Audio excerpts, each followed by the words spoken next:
Think of the thing you desire to learn. Believe in yourself and your efforts will earn the ability to learn something new. Take an aim at the target true. Repeat after me. I can retell events from the story. Josh takes a bath. I can answer questions about the story. Josh takes a bath. I can read the decodable text.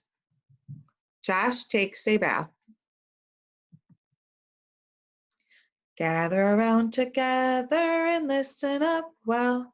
We're going to read a story that you can retell.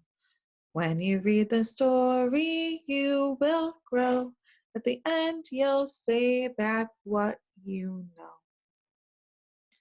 I'm going to read an engagement text today called Josh Takes a Bath. After 3 days of pouring rain, it has finally stopped. The kids are all excited to finally be able to go outside and play. Josh heads over to the park, hoping the kids will have some snacks. He sees a half-eaten banana on the playground.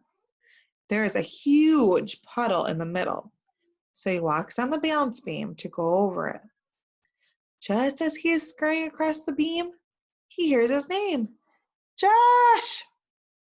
Josh turns his head to see Chip and loses his balance. He falls right into the huge, muddy puddle. Chip hurries over, laughing at the muddy rat. Josh is not happy. He does not like to be messy. Chip says, well, maybe you can sneak into an apartment and get a bath. Josh agrees. He sneaks into a first-floor apartment and heads straight for the bathroom.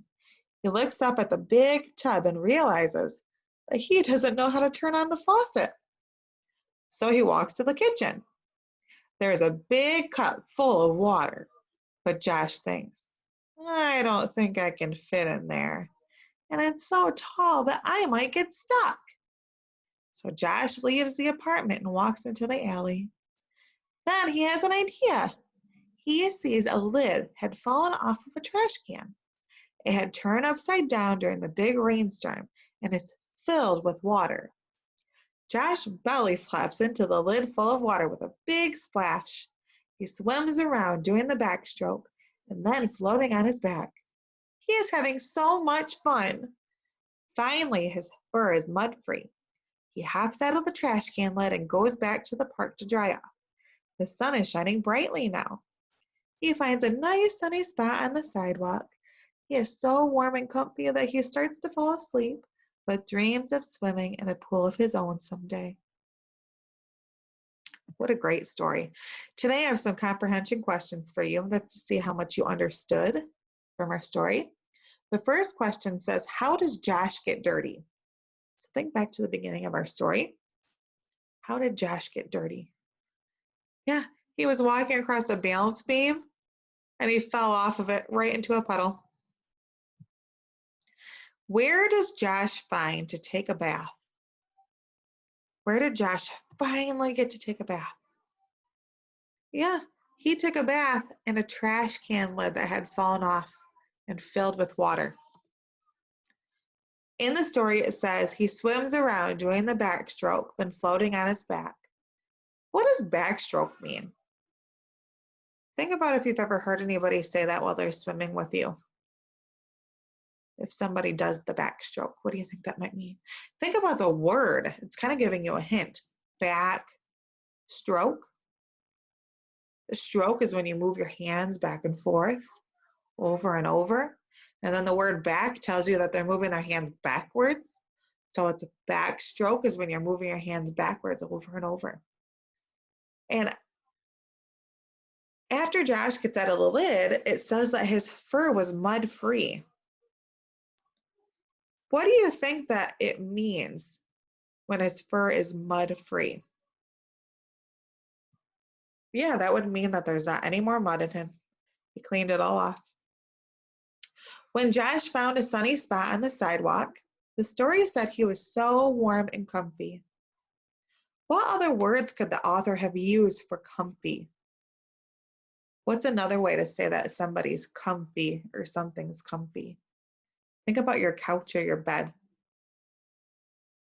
Good. Maybe you say that it's comfortable, or it's soft, or relaxing.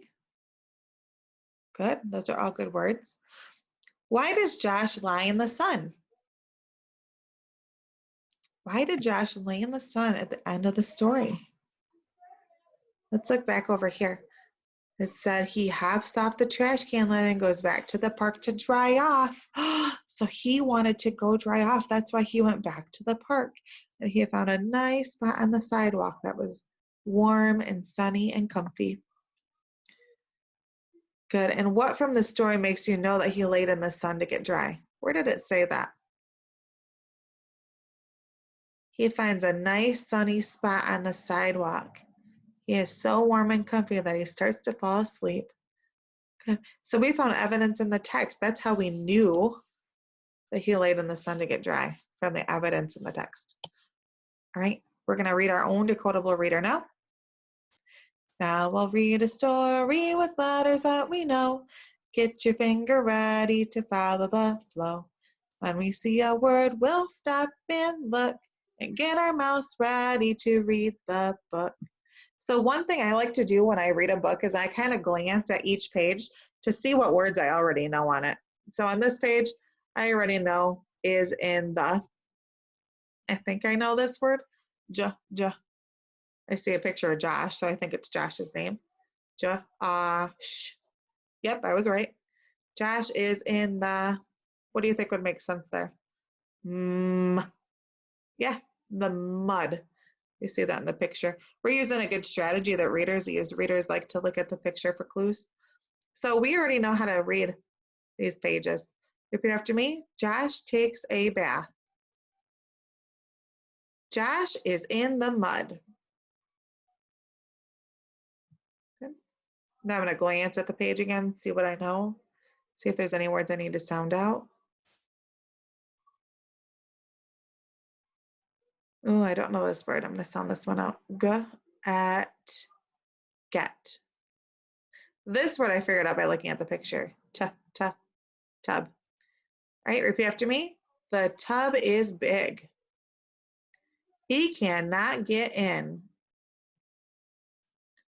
Okay, now I'm going to look at the picture again, look at the words. Oh, you know what? I'm going to sound this part out. Not sure about this part. This word I know is tub because I just read it over here. I'm not sure about this word. Huh? Am I sounding that out right? No. Do you see that digraph right there? What does TH say? Let's try it again. Bath. Oh, now I know it. All right, we're ready to read this page. Repeat after me. The cup is not a bathtub. He cannot fit. Great job. I'm going to glance at this one again. Ooh, I know all the words on this page. Repeat after me. Josh will get in the lid. Let's read this part. I'm peeking to see what words I know. I think I know all these. That's the word have, will, the, and to. This word I know is sit because I recognize IT is it. And I just added a new sound, it. Repeat after me. He will have to sit in the sun.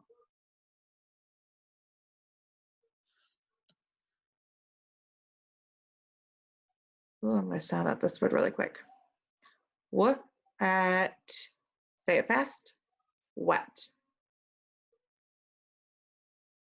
Let's sound out this one too. Nap, read it fast, nap. All right, repeat after me. Josh is not wet. He can nap in the sun. Great job. Now, if you want to go back and read that again, you are welcome to rewind to do that.